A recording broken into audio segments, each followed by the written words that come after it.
Buenos días a todos en este nuevo Conversando con Europa.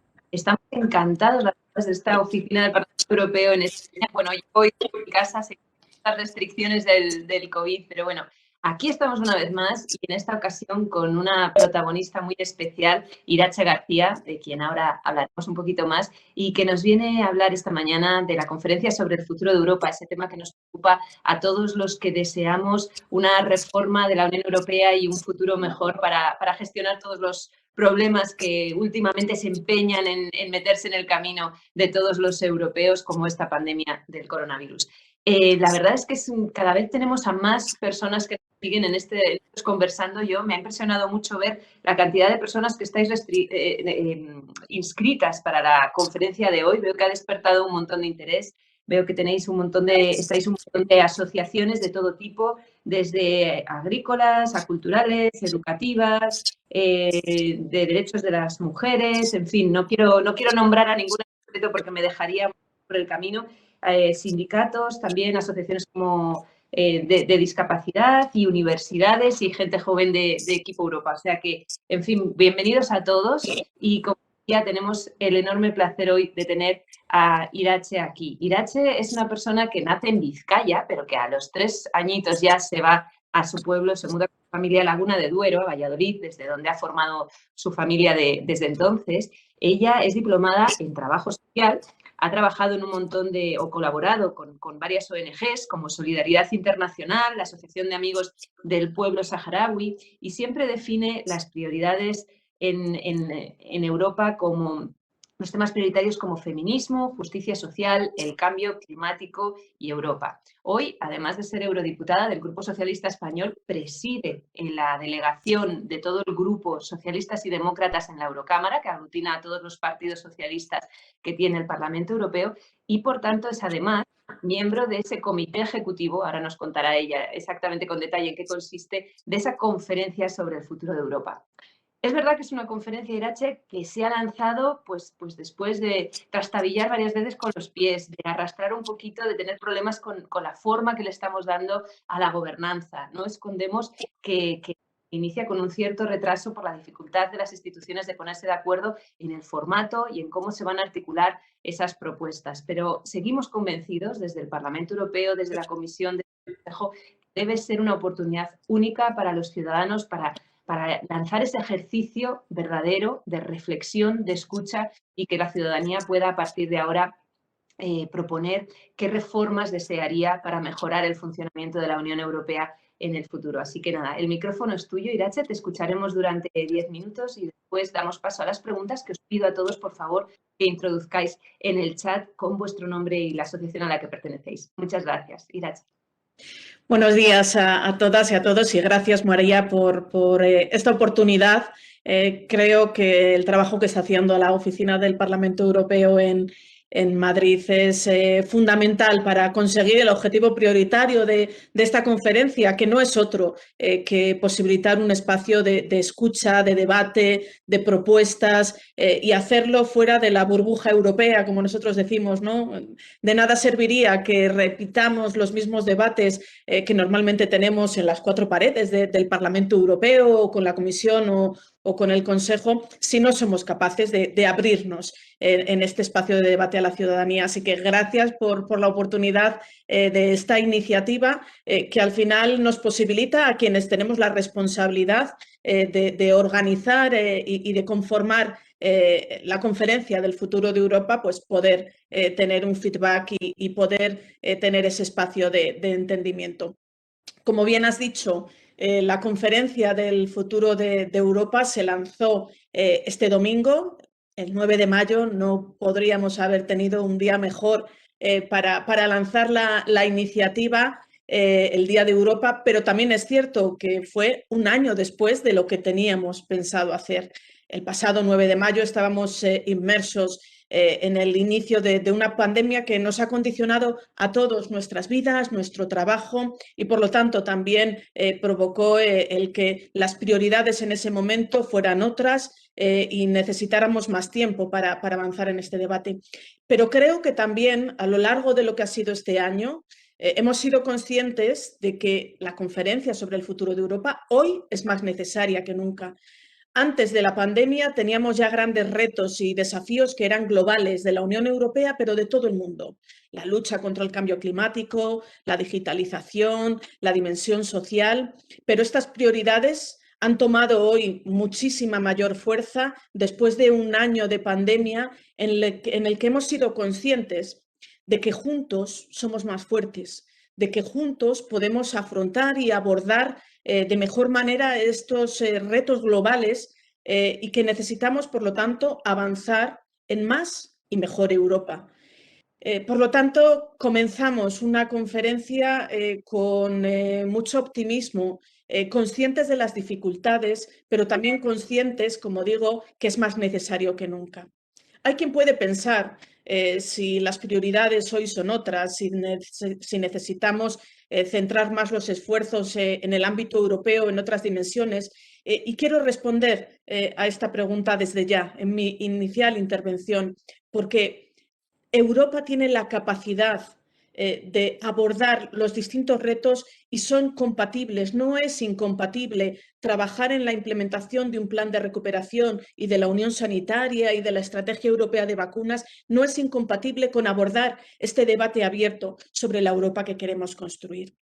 Y será una conferencia distinta que en otras ocasiones.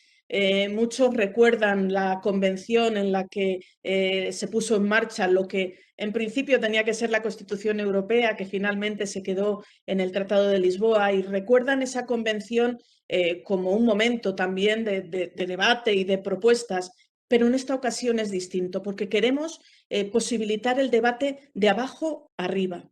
Queremos posibilitar que sean las organizaciones sociales, los sindicatos, las asociaciones de estudiantes, de jóvenes, de mujeres, las personas a título individual quienes puedan dirigirnos y plantearnos cuáles son los retos que hoy Europa tiene. Y por lo tanto necesitamos comenzar la conferencia sin un cliché, sin una agenda cerrada, posibilitando los debates espontáneos. Y para ello vamos a tener distintos instrumentos para poner en marcha.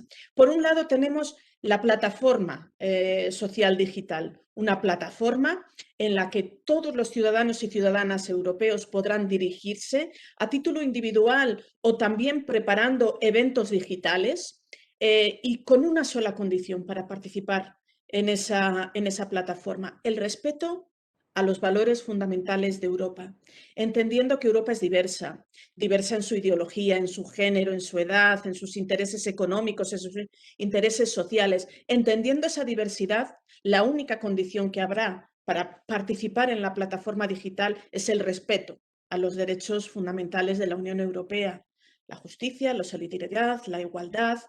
En esa base de respeto se admiten todas las propuestas, todas las ideas. Habrá quienes quieran más Europa, habrá quienes quieran una Europa que se dedique más a coordinar, otros que quieran ampliar en competencias, pero en cualquier caso, todas las ideas son bienvenidas. Como digo, por una parte, la plataforma social digital.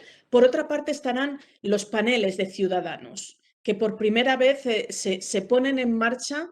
En estos momentos las tres instituciones, Comisión, Consejo y Parlamento, están en el diseño de la composición de estos paneles de ciudadanos y ciudadanas, pero lo que tenemos claro es, primero, que tiene que representar la diversidad europea y por eso cada uno de estos paneles tendrá una garantía de igualdad en la representación territorial, de género, de edad, de ocupación económica, laboral, con una sola cuestión que sí que se hace referencia en nuestras normas, en las normas de procedimiento de la conferencia, y es que un tercio de cada una de esos paneles de ciudadanos estará compuesto por jóvenes de entre 16 y 25 años, porque si queremos hablar del futuro, necesitamos evidentemente que haya una garantía de participación de la gente joven.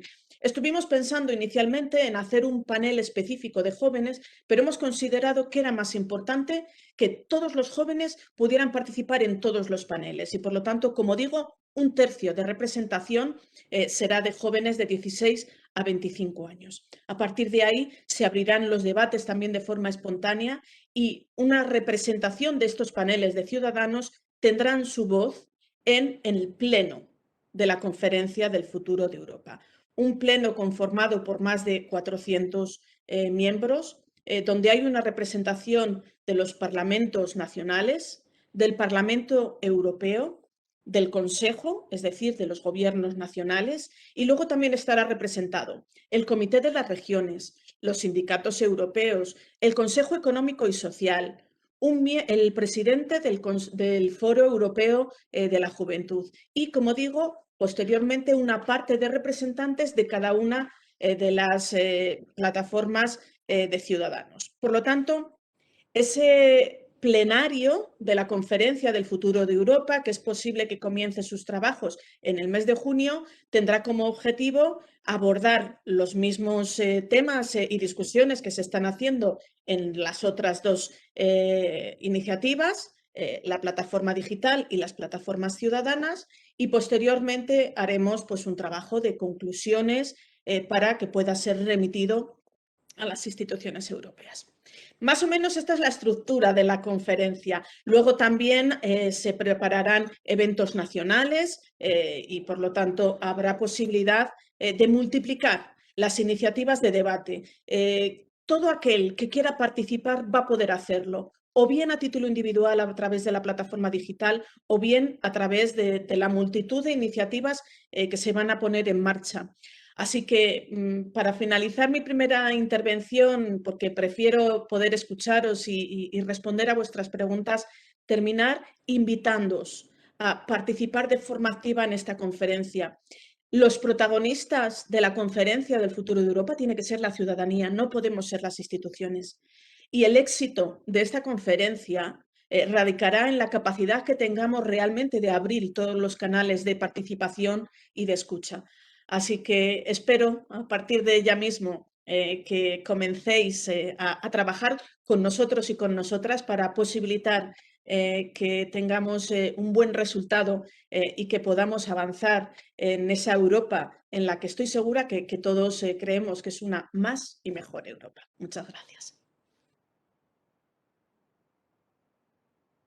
Muchísimas gracias, Irache. Muy interesante, como siempre, tu primera intervención. Yo sí que tengo una primera pregunta antes de pasar a las preguntas del chat, a los que animo de verdad a que vayáis poniendo cada vez más, porque ellos se preguntan sobre todo por las prioridades temáticas, me comentan los compañeros, de esta conferencia. Realmente sobre qué se pueden posicionar, cuáles son los temas prioritarios que vamos a tocar, exactamente de qué contenido se va a debatir a lo largo de esta conferencia, que yo entiendo que es un ejercicio complicado, porque cada vez que hacemos nosotros seminarios, no establecer los temas, sino entender bien de qué va esta conferencia, porque cuando nosotros hablamos con ciudadanos enseguida nos dicen, vale, pero conferencia suena como a una cosa donde uno va, se sienta y escucha una serie de ponencias y ya esto se ha terminado. No, tenemos que entender todos muy bien que esto es un proceso que dura un año, que dura hasta primavera del 2022 si no se prolonga, que la línea del Parlamento siempre ha sido defender que hay que clausurarla a tiempo para poder transformar después todas estas propuestas, trabajar con ellas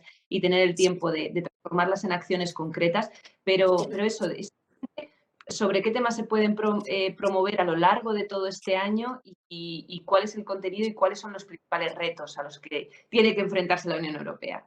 Bueno, realmente los temas, como decía, es una conferencia abierta, no está muy restringida y por lo tanto podemos hablar de todo lo que consideremos importante para Europa, pero sí que es verdad para organizar los trabajos. En la plataforma digital se ha establecido una serie de bloques temáticos, como es economía y dimensión social, como es lucha contra el cambio climático, igualdad, inmigración, digitalización. Hay 10 temas específicos sobre los que se pueden organizar discusiones, debates, etcétera, pero luego hay otro apartado que dice otros, es decir, si hay quien considera que quiere hablar o proponer algo que no aparece específicamente en esa distribución de topics, es decir, de cuestiones concretas, también podrá hacerlo. Pero, como digo, los objetos son todas las cuestiones que consideramos que pueden ser importantes para Europa.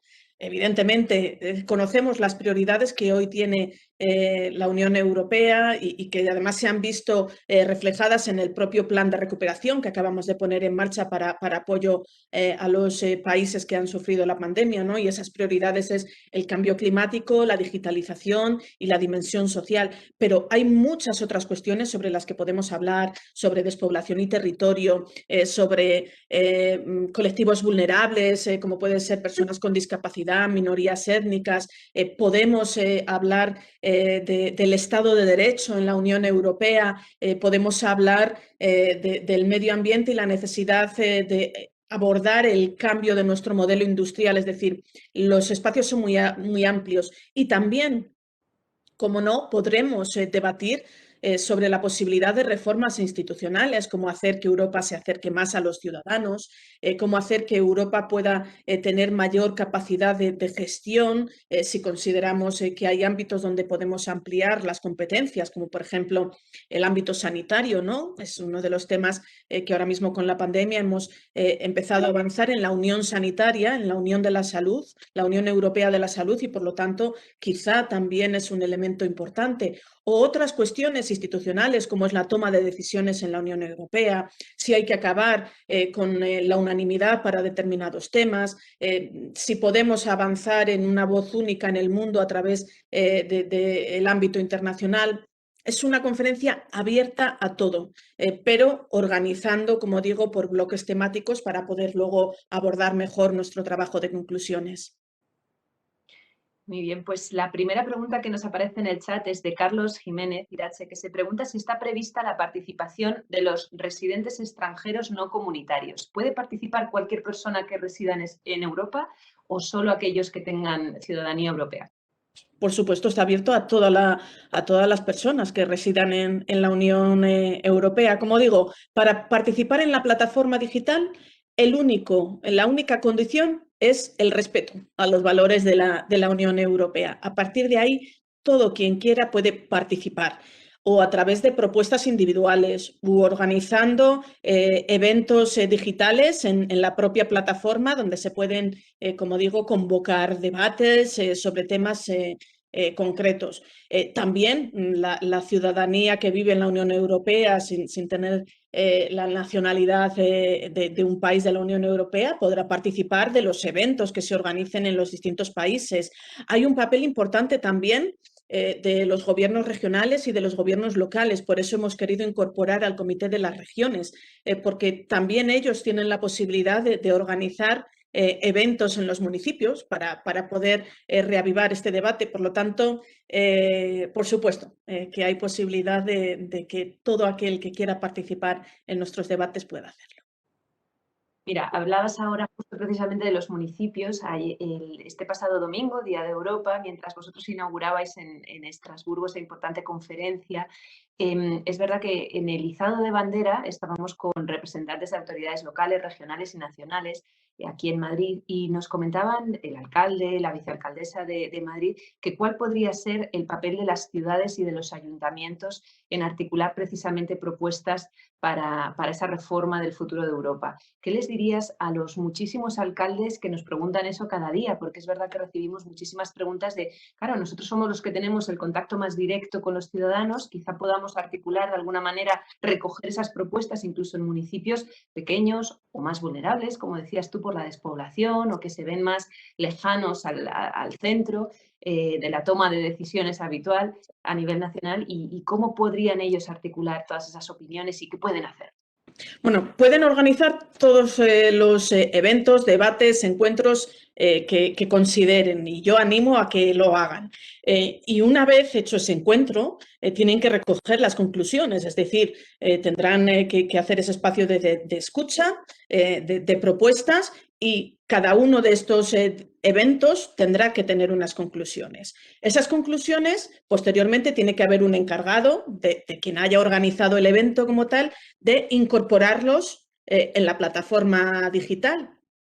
Y por otro lado, también, puesto que el Comité de las regiones y las ciudades está representado en el plenario, yo invitaría a que las mismas conclusiones que incorporen en la plataforma digital se la trasladen a el propio Comité de las Regiones para que los representantes del Comité de las Regiones lo defiendan también en el plenario.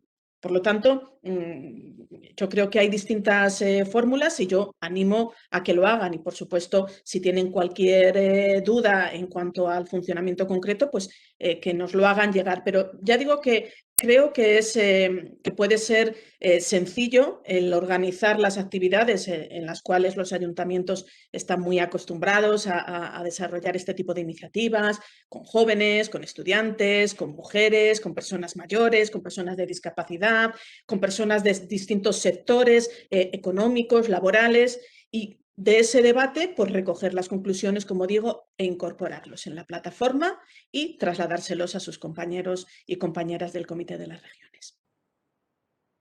Gracias, Irache. Con respecto a las personas con discapacidad, tenemos ya dos preguntas de Inmaculada Lorenzo, de Asprodes, Plena Inclusión, y de Cristina Barreto, del Grupo Social 11. Y ambas preguntan pues, qué tipo de eventos pueden publicar en la plataforma este tipo de asociaciones y, sobre todo, en tu opinión, Irache, ¿cuáles son los retos a los que se enfrenta el colectivo de personas con discapacidad y cómo podría la Unión Europea de verdad mejorar su situación y protegerles de una manera clara en esta gran caja de Pandora que vamos a abrir ahora sobre la reforma de las instituciones o de la manera en la que hacemos las cosas desde Europa? Bueno, yo creo que Europa tiene que abordar, como digo, la política de las personas con discapacidad, entendiendo que es un ámbito transversal y es decir, que en todas nuestras políticas se tenga en cuenta al sector de las personas con discapacidad, que en el plan de recuperación sobre el que se está trabajando se incorporen medidas dirigidas a este sector, que cuando hablamos de políticas de igualdad también se tenga en cuenta, empleo, todos los ámbitos. Yo creo que es una política transversal, incluso la política de cohesión. Yo he trabajado mucho con las organizaciones de personas con discapacidad y hemos trabajado para incorporar en los reglamentos de los fondos estructurales el tema relativo a las barreras y a la lucha contra las barreras y, por lo tanto, es un elemento, como digo, transversal. ¿Cómo pueden participar? En primer lugar, creo que es importante que en esos paneles de ciudadanos, y por eso también insistiremos desde el órgano ejecutivo en su composición, haya personas con discapacidad para que puedan incorporar esa perspectiva. Pero además, en las organizaciones de personas con discapacidad podéis organizar primero eventos de vuestras propias organizaciones, insisto, igual que se le puede plantear los ayuntamientos, lo podéis hacer las propias organizaciones, organizar vuestros eventos que tendrán unas conclusiones y que esas conclusiones las podréis incorporar en la plataforma digital, pero además también tenéis la posibilidad en la plataforma digital de organizar vuestros propios eventos. Es decir, podéis organizar un evento, convocar un día, una hora, la gente conocerá que existe esa convocatoria y todos aquellos que quieran participar digitalmente lo podrán hacer. Es decir, lo que estamos haciendo hoy lo podríamos haber convocado en la plataforma digital, haber celebrado el debate en esa plataforma y luego las conclusiones incorporarlas. Por lo tanto, esas son las distintas posibilidades que hay para participar. Sí, yo quisiera incidir en eso que dices que es muy importante, ¿no? Yo creo que cualquier persona a título individual, de hecho, precisamente para no priorizar las propuestas de aquellas asociaciones grandes que tengan una fuerte presencia en Bruselas, donde su voz es más fácil que se traslade ya a las instituciones, por ejemplo, pues el Movimiento Europeo o muchas asociaciones que ya están y que ya tienen una fuerte presencia, cuando uno se registra en la plataforma, se registra a nivel personal, con nombre, con apellidos y con sus datos personales y puede incorporar cualquier conclusión a la que haya llegado a través de ONGs, de asociaciones o simplemente en su grupo de vecinos tomándose un café, no pasa nada, y lo hará siempre a título individual. De esa manera se intenta dar un poco lo que allí llaman ese equal footing o la igualdad de oportunidades para que todo el mundo pueda introducir propuestas sin importar a qué asociación, a qué organismo, a qué institución, administración pública o empresa pertenezca. Yo creo que eso responde también a una pregunta que nos hacía Berta Brusilovsky, pero que creo que ya has respondido, Irache, que si se va a dar voz a las organizaciones que no llegan a tener esa importancia o que no participan habitualmente de los grupos de trabajo sobre los que se legisla la Unión Europea, dice ella, grupos a los que solo acuden las grandes instituciones. Pues yo creo que es a través de esta plataforma. Lo que tenéis que tener claro es que cualquier propuesta que se haga, que además en España, gracias a un acuerdo con el gobierno español, puede participar en cualquier lengua cooficial española, con lo cual se aceptarán propuestas también, por supuesto en español, pero también en catalán, en euskera o en gallego. Estas propuestas, estas conclusiones de vuestros eventos, pues sobre cambio climático, sobre una Europa más social, sobre la transformación digital, sobre despoblación. Después tienen que conformar el contenido que se traspasará, o sea, que se analizará y se debatirá en su conjunto, y propuestas más concretas que puedan tener más consenso, articular más consenso y pasar adelante, serán objeto también de debate en esos paneles.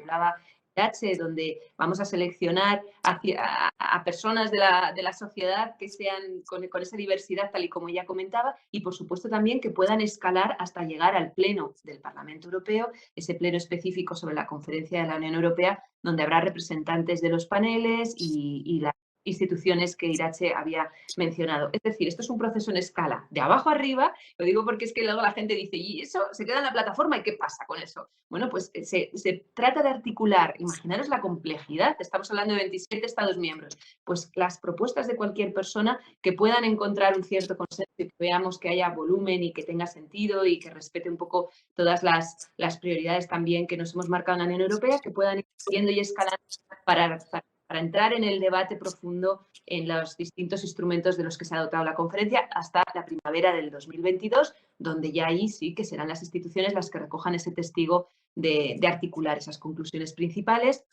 y esperamos con el compromiso de echar a rodar de verdad y transformarlo en acciones concretas. Así que estamos en la fase brainstorming y es súper importante vuestra contribución y vuestra opinión. Nos van llegando más preguntas. Una muy interesante de Marta, ella no comenta de qué asociación es, así que la llamaremos Ciudadana Marta. Ciudadana Marta nos dice, para mí el futuro de Europa debe ser una Unión Europea más social. ¿Podrían incorporarse los debates que se han mantenido en la Cumbre Social de Oporto a la Conferencia sobre el Futuro de Europa? ¿Cómo se va a vincular el contenido de esta cumbre a las conclusiones de la conferencia? ¿Y cuál sería para usted el tema más urgente o el ámbito donde la Unión Europea debería hacer más en ese pilar social? Muchas gracias, Marta, y yo estoy completamente de acuerdo contigo, porque yo como ciudadana, evidentemente, también tengo mis prioridades. Posteriormente tendremos que gestionar las distintas prioridades de cada uno y en ese camino de la negociación pues tendrá que tenerse en cuenta todas las perspectivas. Pero para mí también la dimensión social en estos momentos es la gran prioridad de la Unión Europea. Y digo que es la gran prioridad porque las propias conclusiones de la Cumbre de Oporto, tanto las conclusiones a las que se llegó con las organizaciones sociales, civiles, de sindicatos, etcétera, como la declaración de los jefes de gobierno, dejaron muy claro que necesitamos avanzar en esa Europa más justa, en esa Europa que no deje a nadie atrás. Y por lo tanto es elemental, ¿no? Hay una parte, como os decía, un bloque específico en la plataforma digital, que es economía, dimensión social y empleo, donde se podrán abordar todas estas cuestiones. Hay una parte también que es igualdad, porque todo lo que tiene que ver con la igualdad de género creo que es fundamental. Necesitamos poder abordar el debate sobre las reglas fiscales en Europa y cómo podemos fortalecer el pilar social europeo a través de iniciativas legislativas como la de salarios mínimos o el seguro europeo de desempleo, pero también cómo luchamos contra la pobreza infantil, cómo podemos avanzar en el empleo de los jóvenes o cómo podemos eliminar la brecha salarial entre hombres y mujeres. Todos estos son elementos que aparecen en las conclusiones de la Cumbre de Oporto y sobre las cuales vamos a poder reflexionar de una forma importante en la Conferencia del Futuro de Europa. La respuesta de la Unión Europea ante la crisis del COVID ha sido una respuesta completamente diferente a la que fue en el 2008. En el 2008, la respuesta a esta situación de crisis fue desde una perspectiva economicista. Decidimos salvar a los bancos sin tener en cuenta cuál era la realidad y las necesidades de las personas. Y evidentemente se salió de la crisis, pero se salió con una brecha social muy importante. Los que tenían más eran todavía más ricos y los sectores vulnerables eran más pobres. Se amplió esa brecha social y se recortaron los servicios públicos a través de la famosa austeridad. La respuesta a esta crisis ha sido completamente distinta. Necesitamos, por lo tanto, abordar la dimensión social en los planes de recuperación y creo que es el momento también para abordar el cambio de estas reglas fiscales y, como decía la declaración de los jefes de gobierno, que a la hora de tener en cuenta en el semestre europeo la evolución de cada país no se haga solo con criterios de renta nacional, con criterios económicos, sino que se incorporen también las condiciones sociales y medioambientales. Si avanzamos en ese sentido, creo que estaremos acertando, pero en cualquier caso, como digo, es mi posición, que es la posición compartida por los socialdemócratas, pero también tendremos que abrir este debate para ver si es mayoritario en la Unión Europea. Así que yo os animo a que las personas como tú, Marta, participéis en todos los eventos posibles para poner esta prioridad en el centro de nuestra conferencia.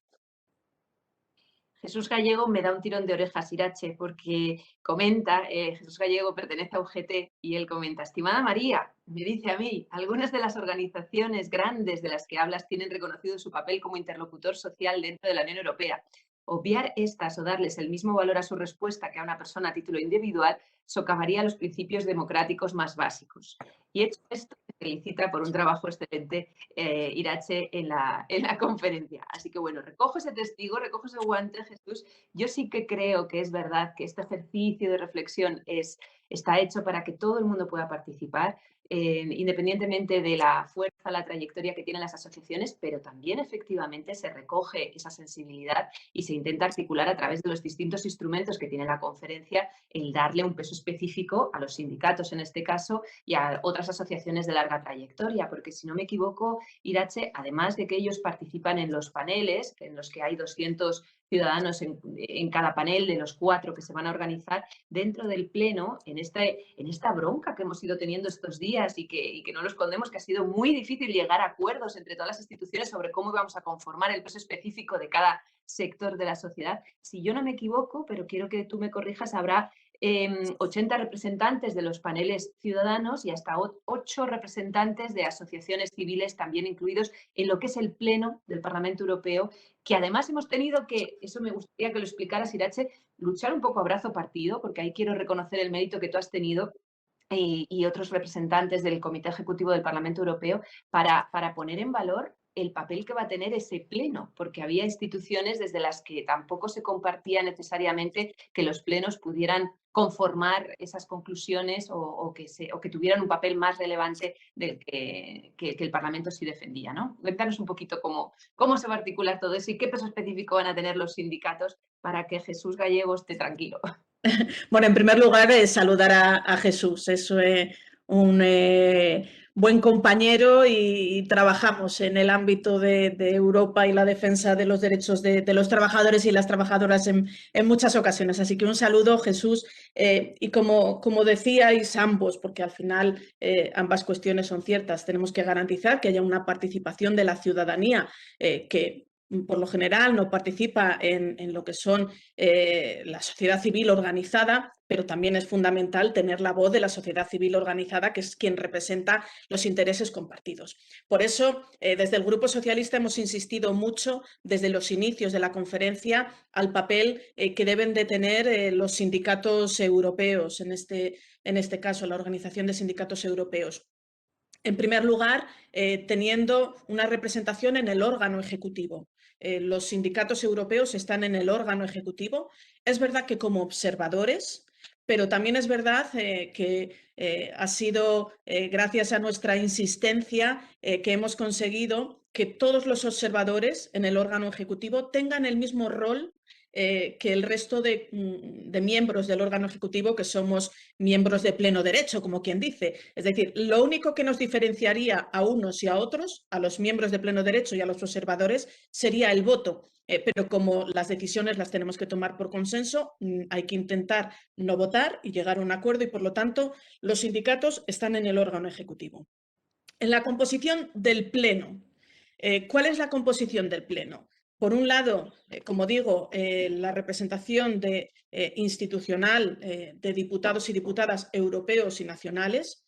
que también tenemos la legitimidad de representar a la ciudadanía, porque no estamos en estas instituciones. En mi caso, yo no estoy en el Parlamento Europeo por ser Iratxe García, estoy porque los ciudadanos y ciudadanas me han elegido y, por lo tanto, también tenemos nuestra legitimidad en cuanto a la representación. Como digo, 154 eurodiputados y eurodiputadas y parlamentos nacionales. Por otro lado están los gobiernos, 54 representantes de los gobiernos, que serían pues 2 por país, parlamentos nacionales, y luego está el Comité de las Regiones, el Consejo Económico y Social y los sindicatos europeos con una delegación de 8 miembros.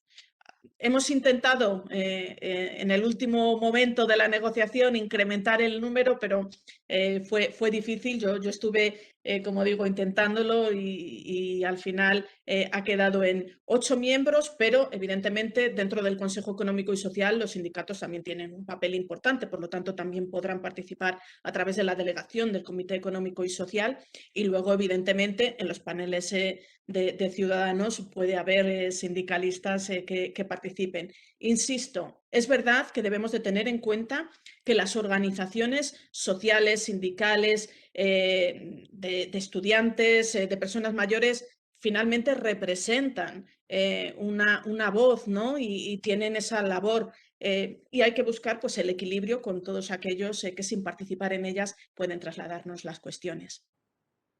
Ese debate me recuerda mucho, Iratxe, a un debate más profundo sobre la democracia, de la que tanto se ha hablado, sobre la diferencia entre, o dónde está el equilibrio entre una democracia participativa, de verdad, cada vez más abierta, que todo el mundo se pueda expresar, y una democracia representativa, que está basada en el papel también que tiene ese Parlamento y esos interlocutores sociales y que también hay que ponerlo en valor. Vamos a avanzar con otra pregunta de Miguel Ángel Sainero Caballero, y él dice, como asesor, empresario y representante de la plataforma de fondos inversores, me preocupa el endeudamiento excesivo de las empresas y las líneas de recuperación tipo ICO u otras inversiones. ¿Se va a controlar el seguimiento hasta el beneficiario? ¿Y de qué forma se puede aportar valor en alguna de estas plataformas sobre la conferencia, los que estamos en primera línea de ayuda a los empresarios y a los trabajadores para salvarles de una situación tan delicada y poder crear más riqueza? Por supuesto que el papel en estos momentos de los inversores es fundamental y a lo mejor Miguel Ángel está planteando un tema muy concreto, pero insisto, hay uno de los bloques que es el de economía, donde perfectamente se puede organizar un debate específico sobre esta cuestión, donde quienes estáis trabajando en el ámbito nos trasladéis vuestras propuestas y que deberemos de tener en cuenta, ¿no? sobre ese trabajo de implementación y de seguimiento que hay que hacer a todas las líneas que existe. Evidentemente, el endeudamiento empresarial y familiar es una preocupación compartida en estos momentos en la Unión Europea y por eso el plan de recuperación como un plan de apoyo a todas las inversiones es fundamental en este momento para abordar la necesidad de la salida de la crisis actual que tenemos, que es una crisis muy distinta a lo que fue la crisis del 2008, pero que si no abordamos con instrumentos como este, como el plan de recuperación, será muy difícil que podamos resolver, ¿no? Por lo tanto, te invito, Miguel Ángel, a que junto con otros compañeros de tu ámbito pues podáis trabajar en una serie de propuestas que nos hagáis llegar o bien a través de la plataforma digital o evidentemente bien a cada uno de nosotros y de nosotras. Yo me ofrezco en este encuentro a recoger también todas vuestras iniciativas. Podréis tener acceso a mi correo electrónico para que me podáis hacer llegar todas estas cuestiones y entonces yo también trasladarlas en el órgano ejecutivo. Es verdad, Iratxe, que importante es abrir ese canal de comunicación. Para eso sirven estos conversando con Europa y en el chat, al finalizar cada conversando, siempre añadimos el email del despacho del eurodiputado con el que estamos conversando, o sea que ellos lo van a tener y van a poder contribuir más adelante también. Pablo Rodríguez Pinilla, de Onda Agraria Onda Cero, te pregunta, como conocedora del sector agrario, Iratxe, ¿qué posibilidades ves para los agricultores y ganaderos en esta plataforma? ¿Qué se podría organizar? ¿Cómo defender los intereses de este sector? Claro, es verdad que articular los intereses o las propuestas concretas a través de una plataforma siempre implica también el uso de ciertas habilidades digitales y otra vez nos estamos dejando también quizás a otros colectivos que no están tan acostumbrados por el camino. Claro, y para eso también necesitamos abordar el propio trabajo de la plataforma, no solo a través de la plataforma digital, sino cualquier otro tipo de encuentro personal. La plataforma digital nos da el instrumento ahora mismo, sobre todo en un momento de pandemia, de poder hacer reuniones sin necesidad de encontrarnos físicamente, pero eso no es incompatible con que se sigan organizando los mismos eventos que hasta ahora se han organizado. Y tengo que decirte además una cosa, María, que el sector agrícola, Pablo lo sabe, está perfectamente organizado, conoce perfectamente lo que es el trabajo en las instituciones europeas y cómo hacernos llegar sus propuestas. Yo digo que cuando comencé, siempre digo, ¿no?, que cuando comencé a trabajar en temas agrícolas a través de la Comisión de Agricultura y Desarrollo Rural, de quienes más aprendí, porque yo era un poco novata en esa materia, de quienes más aprendí fue de las propias organizaciones agrícolas, ¿no? Y ellos conocen perfectamente el trabajo y los canales de participación. Por lo tanto, Miguel Ángel, claro que podéis participar. Como digo, hay distintos bloques temáticos. Está la cuestión medioambiental, donde sabes que en estos momentos la política agrícola tiene un foco muy importante de cómo también a través del apoyo a la agricultura se puede avanzar en ese desarrollo sostenible, pero además todo lo que tenga que ver con despoblación, con el apoyo a nuestro medio rural, son elementos que creo que son fundamentales en este momento, cómo articulamos nuestro territorio. Así que, bueno, pues Pablo, te invito a que participéis, a que montéis vuestros eventos, tanto en la plataforma como presenciales, y yo y seguro que muchos otros compañeros y compañeras estamos a vuestra disposición para poder participar en los debates y luego trasladar las conclusiones de esos debates. Muy bien, Irache. Pues Gonzalo Corrales, de UPA, comenta que próximamente se va a organizar en Milán la cumbre del G20 y se pregunta qué papel va a tener la Conferencia de Europa en esa cumbre y si es posible trasladar a este foro al más alto nivel político, económico y social los problemas tan graves como la falta de relevo generacional en el medio rural. Está relacionado, además. Hombre, siempre es posible. El único problema en este sentido de trasladar el trabajo de la conferencia en la cumbre del G20 es que el trabajo de la conferencia tendrá su reflejo cuando hayamos hecho las conclusiones, es decir, cuando hayamos recibido todos los inputs. Pero mientras tanto, lo que es la cuestión del desarrollo rural, del papel del medio rural, de la cuestión a la que te refieres, ¿no?, como es la seguridad alimentaria, son puntos que no necesitamos de una conferencia del futuro de Europa para trabajar sobre ello. Sabes, Lorenzo, que estamos ahora mismo también terminando, vamos a ver si conseguimos terminar las negociaciones con el Consejo para la reforma de la política agrícola común, y sobre ese tema se está ahora mismo trabajando. Así que creo que hay distintas posibilidades y alternativas, que la Conferencia del Futuro de Europa es un instrumento muy importante, pero que además de esta conferencia, el día a día de la política europea continúa, ¿no? Y por lo tanto, si hay cualquier cuestión más urgente o que nos queráis ir trasladando para comenzar a trabajar en ello, podemos hacerlo desde ya. Así que a vuestra entera disposición. Pues este tema, el tema de la agricultura, del bienestar, de la sostenibilidad medioambiental, está acaparando muchas de las preguntas que te están dirigiendo, Irache. Continúo con Alberto Díez de Anda y él se pregunta, ¿de qué forma podemos evitar que los acuerdos comerciales, como los negociados con Mercosur o con Ucrania, no menoscaben ni entren en competición desleal con la producción europea en temas como bienestar animal, sostenibilidad medioambiental, cuando en esos países no existen normas tan exigentes como en la Unión Europea?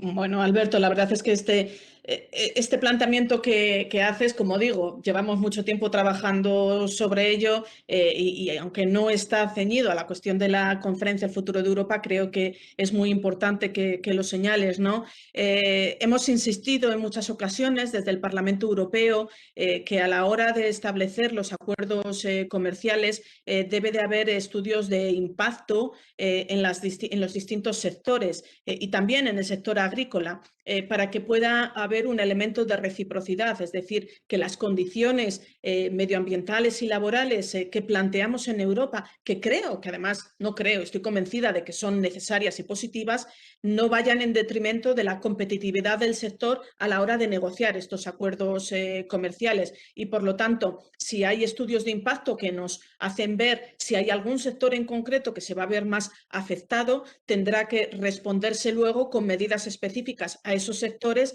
para poder abordar el posible problema de competitividad o establecer también las medidas que denominamos de reciprocidad, ¿no? De plantear las mismas medidas para aquellos productos que vienen de fuera de la Unión Europea. Y creo que además es un elemento en el que estamos trabajando ahora de una forma muy importante en todos los acuerdos comerciales, porque podemos usar la política comercial para intentar mejorar las condiciones laborales, sociales y medioambientales de aquellos otros países. Es decir, no solo pensando en nuestra competitividad, sino también pensando en los trabajadores y trabajadoras de estos países que necesitan reforzar sus condiciones laborales, las políticas medioambientales, y sobre eso estamos trabajando en estos momentos. Muy bien, pues Suárez nos vuelve a dar otro cariñoso tirón de orejas a las dos, en este caso para decirnos que la Asociación de Armadores de Cerco de Galicia, ACERGA, La Coruña, desde la representación, o sea, él ostenta la representación de esta asociación hoy en este debate y dice, teniendo en cuenta que el 40% de la población europea vive cerca de las costas y que esto supone un 50% del PIB en la Unión Europea, en la plataforma no se contempla una sección específica para la pesca. ¿Cómo puede ser?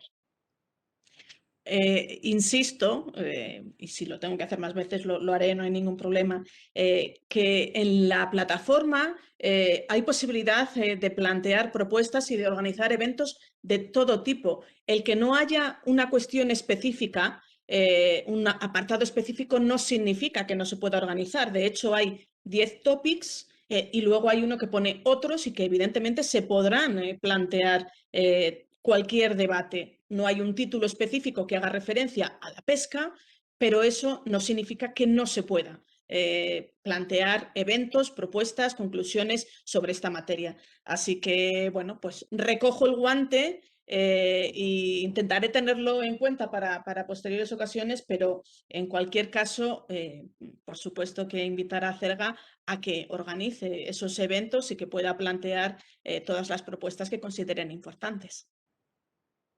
José María Castilla, de Asaja, se pregunta algo que yo creo que ya ha quedado muy, muy bien respondido a lo largo de las últimas intervenciones del debate, ¿no? Él dice, ¿qué papel pueden tener las asociaciones profesionales o empresariales como la COE en la conferencia? ¿Tienen también cabida?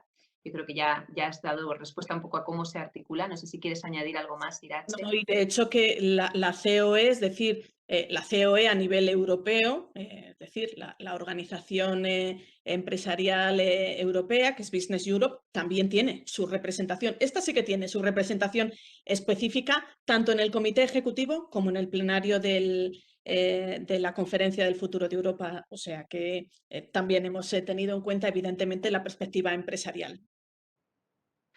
Patricia Mora interviene con una pregunta muy interesante. Ella es de la Confederación Estatal de Personas Sordas y te comenta, la Unión Europea debe tener presente a las lenguas de signos europeas, que necesitan de un reconocimiento europeo urgente por parte de las instituciones. La defensa del plurilingüismo es uno de los principios rectores de la Unión Europea.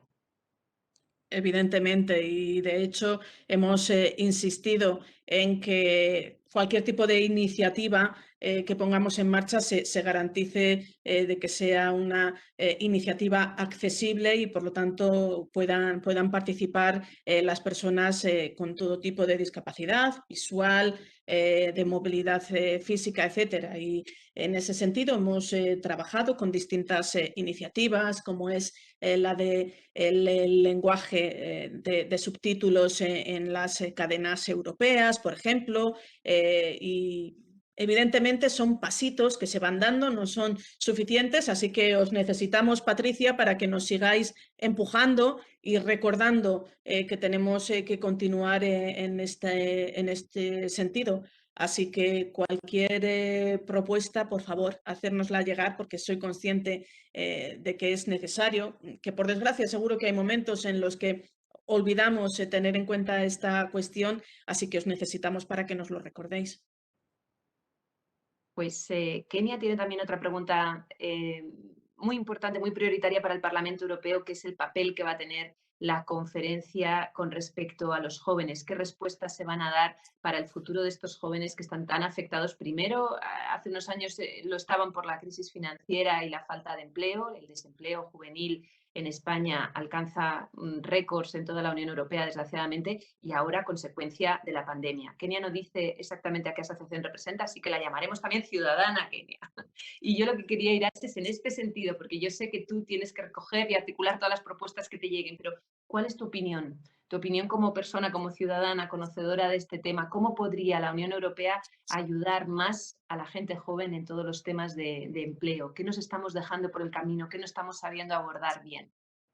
Bueno, Kenia, la respuesta que la conferencia dé a los jóvenes tiene que partir de lo que los jóvenes quieran. Es decir, en primer lugar, necesitamos que participéis en los eventos, que participéis en las plataformas ciudadanas. Como te he dicho, hemos insistido en que 1/3 de cada plataforma ciudadana esté conformada por jóvenes de entre 16 y 25 años, porque si no sois vosotros quienes nos decís el camino que debemos de seguir, difícilmente podremos estar respondiendo a vuestras expectativas. Así que, en primer lugar, motivar y pediros que participéis en la conferencia. En segundo lugar, ¿cuáles son las fórmulas? Bueno, como digo, por un lado está la participación de los jóvenes en cada plataforma ciudadana. Por otro lado, hemos garantizado también la participación de la organización europea que aglutina a todas las organizaciones de jóvenes, que es el Foro Europeo de la Juventud. Y a partir de ahí, como digo, vamos a trabajar. Hay ya propuestas encima de la mesa sobre las que se están trabajando, por ejemplo, el instrumento de garantía juvenil para favorecer la incorporación de los jóvenes al mercado laboral. Necesitamos aumentar la dotación económica para ese instrumento, pero además trabajar en otros ámbitos como es el de la formación, una formación más adaptada a las nuevas necesidades que tenemos en estos momentos. Se me está ocurriendo todo lo que tiene que ver con las energías renovables, con la lucha contra el cambio climático, energías limpias, digitalización. En ese ámbito hay un campo de trabajo fundamental y creo que necesitamos abordar el cambio de modelo productivo que tiene que hacer Europa con que tengamos jóvenes capacitados para estos retos. Creo que ya les tenemos. Hay muchos jóvenes muy formados, pero necesitan tener oportunidades. Y esas oportunidades se plantean también a través del plan de recuperación. El plan de recuperación que van a poner en marcha en estos momentos los países de la Unión Europea debe de tener en cuenta cómo apoyar a los sectores con más dificultades, en este caso el de los jóvenes. En la cumbre de Oporto hablamos de jóvenes, en la cumbre de Oporto estaba el Foro Europeo de la Juventud y hubo muchos representantes políticos e institucionales que firmamos un compromiso. Yo firmé un compromiso para pedir que ese fondo de recuperación tenga en cuenta a los jóvenes, pero también hubo incluso jefes de gobierno. El propio presidente del Gobierno de España, Pedro Sánchez, firmó el compromiso al Foro Europeo de la Juventud para que realmente el plan de recuperación tenga en cuenta a los jóvenes. Y luego un elemento importante, la participación también política y social de los jóvenes. Creo que es fundamental. No podemos hacer política europea de espaldas a los jóvenes, pero para eso también necesitamos que nos digáis, que nos aportéis, que nos propongáis. Así que, bueno, yo creo que hay distintas iniciativas y posibilidades y espero que hagáis uso de ese poder que vais a tener ahora a través de la conferencia del futuro de Europa. Muy bien, pues tengo que avisaros a las personas que nos estáis escuchando y que estáis contribuyendo con un montón de preguntas que vamos a cerrar el chat aquí porque nos quedan apenas 6 minutos y vamos a intentar responder a las que ya tenemos, que son 3 o 4 sin responder todavía. Mira, Nieves Alonso Galeano, de FADEMUR, se pregunta o te agradece, por supuesto, esta oportunidad y ella piensa que desde FADEMUR creemos que apoyar a las mujeres rurales es apoyar a la sostenibilidad en las comunidades. ¿Qué se está haciendo desde Europa para priorizar las necesidades de las mujeres en zonas rurales y despobladas? Despobladas lo digo yo, no lo dice ella. Pero como estamos con esa batalla en España, lo añado. Gracias, Nieves, y estoy completamente de acuerdo. He tenido la posibilidad de encontrarme en varias ocasiones con vosotras, con vuestra organización, que estáis haciendo un trabajo excelente por ese papel de las mujeres en el medio rural, y vosotras me habéis enseñado mucho de lo que sé de esa perspectiva. Y por lo tanto, soy consciente de que para abordar la lucha contra la despoblación y la cuestión relativa al medio rural debemos de tener en cuenta la perspectiva de género. Cuando la última mujer se va del pueblo que ha ido decreciendo el número de habitantes, significa que ese pueblo está abocado a desaparecer. Y la despoblación es un problema evidente en estos momentos de nuestro medio rural, pero la pérdida de mujeres es el problema real. Y para eso necesitamos tener una perspectiva de género también en la política agrícola común. Sabéis que estamos, como digo, negociando ya los últimos términos la reforma de la política agrícola común, que va a tener un cambio en cuanto al establecimiento de objetivos prioritarios y sobre el cual desde el Grupo de Socialistas y Demócratas hemos trabajado mucho para que uno de esos objetivos prioritarios fuera el de las mujeres, el de la igualdad de género, para favorecer la incorporación de las mujeres al desarrollo rural, a iniciativas económicas, la cuestión de la copropiedad en el ámbito rural, pero también poder mejorar los servicios públicos en el medio rural, servicios educativos, servicios médicos, porque si no somos capaces de responder de esa manera, finalmente estamos obligando a abandonar un medio rural que necesita de mujeres y de niños y de niñas. Por lo tanto, vamos a ver si conseguimos, como digo, que haya ese objetivo prioritario dentro de los bloques temáticos de la reforma de la PAC. Y Nieves, animaros a que sigáis trabajando con la labor tan estupenda que estáis haciendo en estos momentos por favorecer la voz y dar voz a tantas y tantas mujeres que han estado silenciadas, que siempre han trabajado en el medio rural y que hoy tienen organizaciones como la vuestra para poder defender. Pues Jacinto Insunza Dalander se pregunta desde la Federación Nacional de Cofradías de Pescadores, precisamente por el papel también que tienen las mujeres y ese avance de la mujer en el sector pesquero a pequeña escala. Y te pregunta sinceramente, ¿algún consejo? ¿Cómo promovemos el papel de las mujeres en esta pesca a pequeña escala? Bueno, el propio Parlamento Europeo, recuerdo que en la pasada legislatura hizo un informe específico sobre el papel de las mujeres en la pesca. Todo lo que he dicho sobre las mujeres en el medio rural lo tengo que también trasladar para lo que es el papel de las mujeres en la pesca, que sabemos que siempre ha existido, pero que hasta ahora muchas veces no ha estado reconocido ese propio trabajo. Así que yo insistir en que nos trasladéis si tenéis propuestas concretas que consideréis que son importantes y bueno, pues también ofreceros, ¿no?, nuestra tarea para poder trabajar conjuntamente en cualquier iniciativa que consideréis. Elena Cifuentes se pregunta, y además es muy acertado, desde la Federación Española del Vino, ella nos habla y dice, en la conferencia se van a tratar cómo compatibilizamos las diferentes políticas europeas que ya están en marcha y que ya tienen unas orientaciones muy concretas con la conferencia sobre el futuro de Europa. Por ejemplo, la Trade Policy Review, menciona ella, el Pacto Verde Europeo, de la granja a la mesa o el Plan Europeo de la lucha contra el cáncer. Todas estas políticas a las que te refieres, Elena, están ahora mismo trabajándose, negociándose. De hecho, has hablado de la granja a la mesa y están ahora mismo las negociaciones en el propio Parlamento Europeo con nuestra compañera Clara Aguilera trabajando sobre este instrumento. Evidentemente, se puede hablar de ello en la conferencia del futuro de Europa y hablaremos del futuro de la política comercial, pero las iniciativas que son más concretas necesitamos tener ya vuestro feedback, vuestra opinión, porque no van a esperar. Y digo que no van a esperar porque hay muchos de estos dosieres en los que ya estamos trabajando y posiblemente se tengan que votar y negociar antes de que finalice la conferencia del futuro de Europa. Así que animaros a que continuéis, porque sé que lo estáis haciendo.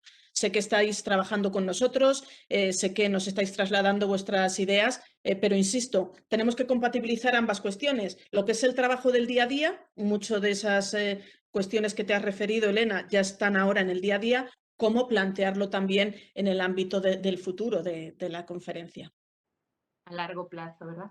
Muy bien, pues son y 59, Irache, así que voy a aprovechar este último minuto para agrupar dos últimas preguntas que tengo para ti y con eso ya tendremos que cerrar el debate porque me consta que tienes que conectarte en otro seminario en unos minutos. Carlos Jiménez, del Instituto Demospaz UAM, se pregunta, ¿se tendrá en cuenta el valor crucial de la paz y de los principios de la cultura de paz y no violencia en el marco de los debates de la conferencia? Y termino con una pregunta de una persona jubilada, Manuel Queimaño, que además ha intervenido con mucho interés para decirte que nunca ha tenido la oportunidad de participar en este tipo de debates ni de reuniones, que él es un pescador jubilado y que ahora que tiene tiempo le da la impresión de que la Unión Europea está pasando el peor momento que nunca y está a punto de desaparecer. Y él se pregunta con pesar, ¿tiene el futuro la Unión Europea o seguiremos el camino de Inglaterra? Bueno, Manuel, yo entiendo que la situación en la que nos encontramos muchas veces nos dé tendencia al pesimismo, pero estoy convencida de que Europa ha pasado momentos mucho peores.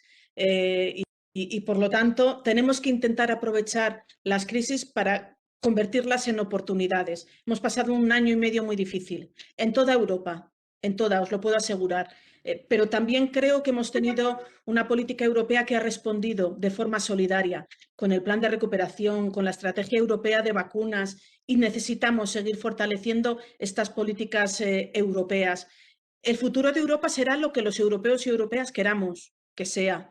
Y creo que tenemos que cultivar más este tipo de encuentros, ¿no? Para que haya más vocación europeísta. Manuel, yo te animo a que sigas participando en nuestros eventos, en cualquier tipo de iniciativa y que lo hagas con ese espíritu constructivo que al final es el que nos ayuda a tirar para adelante. O sea que vamos a ver si conseguimos, como digo, que este momento de crisis también sea un momento de oportunidad. Y Carlos, termino contigo porque creo que hablas de dos cuestiones que son esenciales, ¿no? La paz y la no violencia.